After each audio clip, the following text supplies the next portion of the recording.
ಮಂಗಳೂರಿನ ಮಂಜನಾಡಿಯ ಮೊಂಟೆ ಪದವಿನಲ್ಲಿ ಸಂಭವಿಸಿದ ಭೀಕರ ಗುಡ್ಡ ಕುಸಿತದ ಕರಾಳ ನೆನಪುಗಳು ಮತ್ತೆ ಮರುಕಳಿಸಿವೆ. ಈ ದುರಂತದಲ್ಲಿ ತನ್ನೆರಡು ಕಾಲುಗಳನ್ನು ಕಳೆದುಕೊಂಡು ಜೀವನವೇ ದುಸ್ತರವಾಗಿರುವ ಅಶ್ವಿನಿ ಎಂಬ ಯುವತಿ ಬುಧವಾರ ರಾಜ್ಯ ಮಾನವ ಹಕ್ಕುಗಳ ಆಯೋಗದ ಮುಂದೆ ನ್ಯಾಯಕ್ಕಾಗಿ ಅಂಗಲಾಚಿದ್ದಾರೆ. ತನ್ನ ತಾಯಿ ಪುಷ್ಪಾವತಿಯವರೊಂದಿಗೆ ಖಾಸಗಿ ಆಂಬ್ಯುಲೆನ್ಸ್ನಲ್ಲಿ ಆಗಮಿಸಿದ್ದ ಅಶ್ವಿನಿ ಅಸಹಾಯಕ ಸ್ಥಿತಿಯಲ್ಲಿ ಕಣ್ಣೀರಿಡುತ್ತಾ ತಮಗಾದ ಅನ್ಯಾಯವನ್ನು ಆಯೋಗದ ಗಮನಕ್ಕೆ ತಂದರು.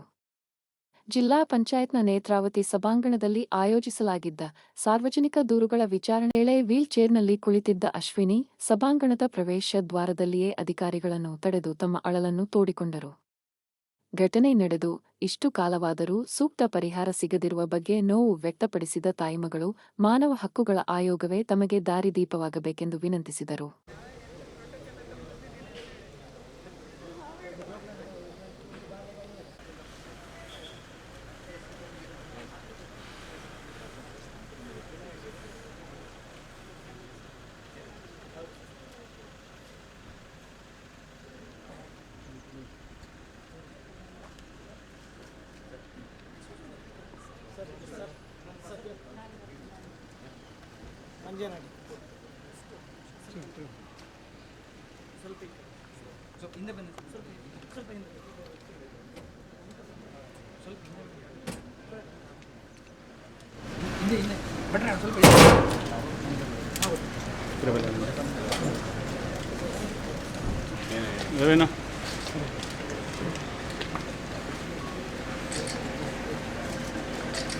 ಕೇಸ್ ನಮ್ಮಲ್ಲಿ ಪೆಂಡಿಂಗ್ ಇದೆ.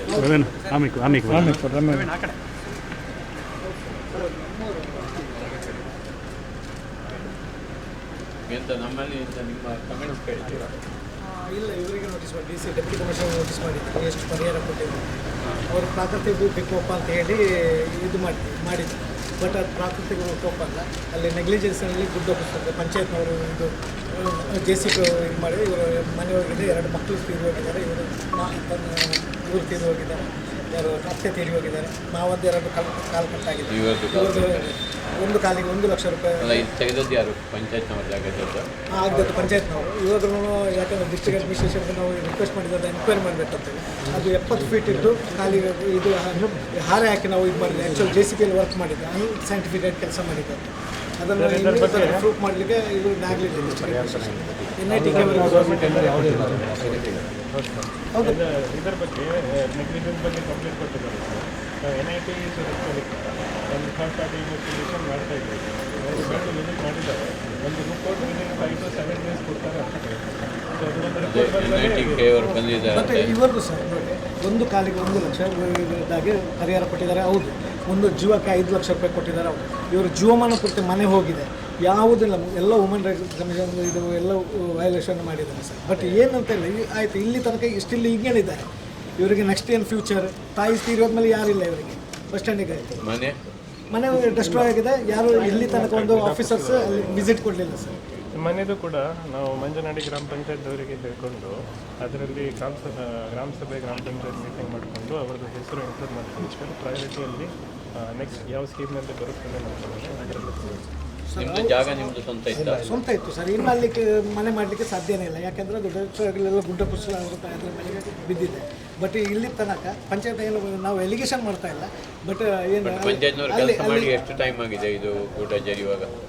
ಅವರು 4 ವರ್ಷ ಆಗಿದೆ. ಅದು ಅವತ್ತು ಹೇಳ್ತಾನೆ ಇದ್ವಿ, ಅದನ್ನು ಸ್ವಲ್ಪ ಏನಾದರೂ ಇದು ಮಾಡಿ ಪ್ರಿಕಾಷನ್ ತಗೊಳ್ಳಿರ್ತೇನೆ. ಬಟ್ ಇವಾಗ ನಮ್ಗೆ ಇನ್ಸಿಡೆಂಟ್ ಆದಮೇಲೆ ನಮ್ಮಂಥವ್ರು ಬಂದಿದ್ದಾರೆ ಸರ್. ಪಂಚಾಯತ್ನವ್ರು ಕೆಲಸ ಮಾಡಿ 4 ವರ್ಷ ಹಿಂದೆ. ಬಟ್ ಇದಿಲ್ಲ ಸರ್, ಅದಕ್ಕೆ ಯಾವುದೇ ದಾಖಲೆಗಳಿಲ್ಲ. ಎಲ್ಲ 2300 ಪೇಜಿದು RTI ದಾಖಲೆಗಳಿಲ್ಲ ನಮ್ಮಲ್ಲಿ.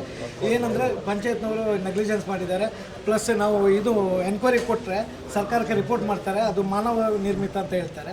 ಆ ಜೂನಿಯರ್ ಇಂಜಿನಿಯರ್ ಇದು ರಿಪೋರ್ಟ್ ಕೊಟ್ಟೋದನ್ನು ಕಟ್ ಪೇಸ್ಟ್ ಮಾಡಿ ಅಲ್ಲಿ ಸರ್ಕಾರ ತನಕ ಮುಟ್ಟಿದೆ ಅಷ್ಟೇ.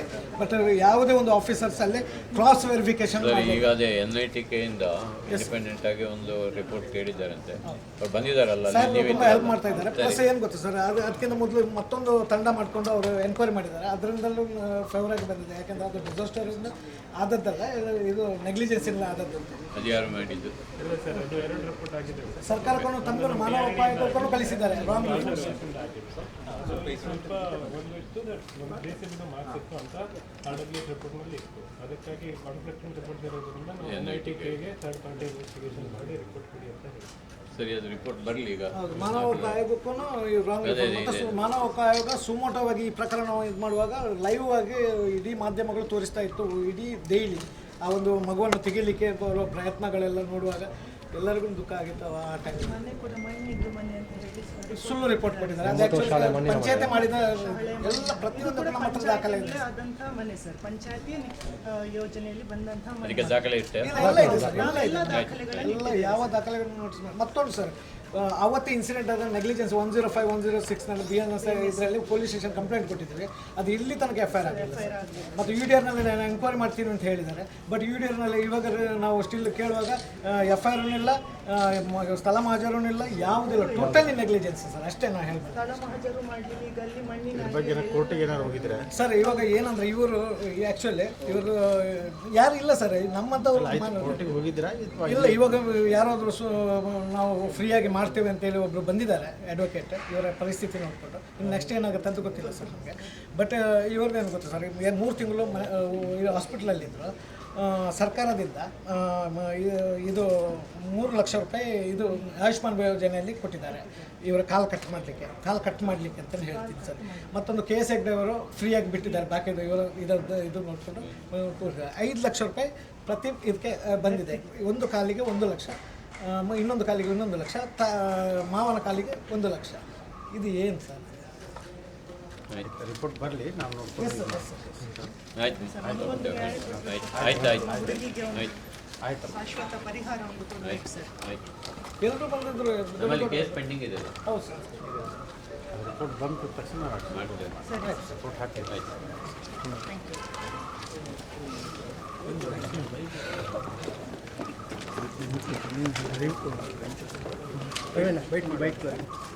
ಮೈಕ್ ಒಳಗಡೆ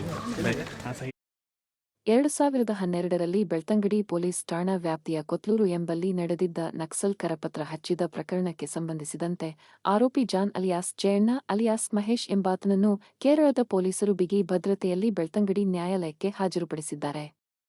ಕೊತ್ಲೂರಿನ ಲಿಂಗಪ್ಪ ಮಲೆಕುಡಿಯ ಎಂಬುವವರ ಮನೆಯ ಅಂಗಳದಲ್ಲಿ ನಕ್ಸಲ್ ಸಿದ್ಧಾಂತದ ಕರಪತ್ರಗಳನ್ನು ಅಂಟಿಸಿದ ಆರೋಪ ಇವನ ಮೇಲಿದ್ದು, ಈ ಹಳೆಯ ಪ್ರಕರಣದ ಮರು ತನಿಖೆಗೆ ನ್ಯಾಯಾಲಯವು ಇತ್ತೀಚೆಗೆ ಆದೇಶ ನೀಡಿತ್ತು. ಮೂಲತಃ ರಾಯಚೂರು ಜಿಲ್ಲೆಯ ಅರೋಲಿ ಗ್ರಾಮದ ನಿವಾಸಿಯಾದ ಜಯಣ್ಣ ಕಳೆದ 6 ತಿಂಗಳಿಂದ ಕೇರಳದ ತ್ರಿಶೂರ್ ಜೈಲಿನಲ್ಲಿ ನ್ಯಾಯಾಂಗ ಬಂಧನದಲ್ಲಿದ್ದನು.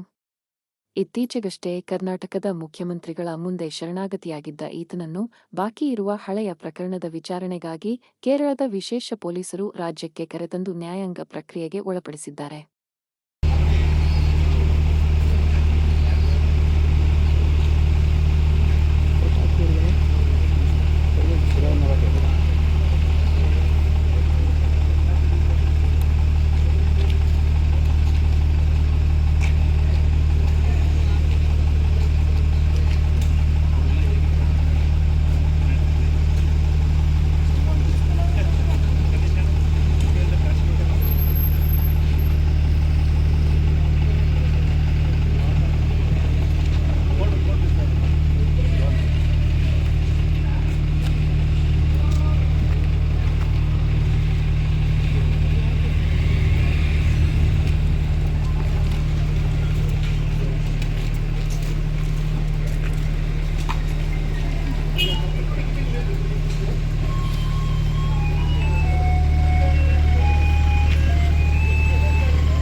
ಇನ್ನಷ್ಟು ಹೊಸ ಸುದ್ದಿಗಳಿಗೆ ಗೂಗಲ್ ಪ್ಲೇಸ್ಟೋರ್ನಿಂದ mega media TV android app download ಮಾಡಿಕೊಳ್ಳಿ.